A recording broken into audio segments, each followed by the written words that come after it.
Chapter 2. Leaving Home. The next morning, Mrs. Shelby knew that Eliza had run away with Henry. "Oh dear," thought Mrs. Shelby, "Mr. Haley will kill Eliza if he catches her."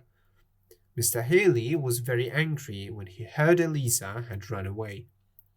Mrs. Shelby decided to slow Mr. Haley down. This would give Eliza a chance to escape. She had an idea. One of her slaves put a small stone under the saddle on Mr. Haley's horse. This made the horse very upset. Mr. Haley was unable to ride the horse for a long time. Finally, he got on his horse and went to look for Eliza. Mr. Haley knew that runaway slaves always went to the Ohio River. If they could cross the river, people in Ohio would help them. Eliza was also desperate to get across the river, but when she reached the river, she saw that the river was full of ice. No boats could cross the icy river. Eliza prayed to God to help her cross. Mr. Haley saw Eliza and Henry. "Stop," he yelled. "That boy is mine." Eliza was trapped between Mr. Haley and the icy river, so she jumped on a chunk of ice in the river. Then she jumped onto another piece of ice. She wasn't wearing any shoes, that's why her feet were bleeding. But at last she crossed the river. On the other side of the Ohio River, Eliza saw a man she knew. He was one of the Shelby's friends, Mr. Sims. "Mr. Sims, please help me," cried Eliza. "I know a powerful man who hates slavery," he said. "He will help you. His name is Senator Byrd." Mr. Sims pointed to a nice big house across the street. Eliza went to the house and knocked on the door. Mrs. Byrd let Eliza in.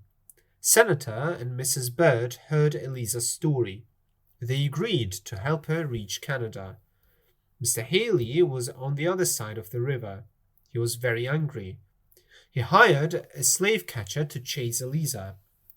Then he went back to the Shelby's farm to get Tom. Uncle Tom sat in his cabin at the Shelby's farm. He was reading the Bible. Aunt Chloe was crying. "If only they weren't selling you down south. Nobody comes back from there. They kill slaves down there." "It's in God's hands now," said Uncle Tom. "I'm thankful that they sold me and not the little ones." He looked lovingly at his sleeping children. There was a knock on the door of the cabin. It was Mrs. Shelby. Mrs. Shelby stood there crying. "It's time to go, my dear," she said, "but I promise to find out where you are. We will get the money and buy you back." Suddenly, Mr. Haley burst into the room. He said to Tom, "It's time for you to go." He put Uncle Tom in heavy chains. Then they drove away in a phaeton. On the way out of town, Mr. Haley stopped at a store. Tom waited outside in the phaeton. Young Johnny Shelby followed them on a horse.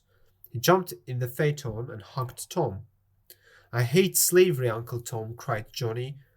Uncle Tom hugged the boy and said, "Now, Master Johnny, you be good to your mother. God only gives you one mother." "I will, Uncle Tom," promised Johnny. He also promised to come down south to buy Uncle Tom. Then they said goodbye.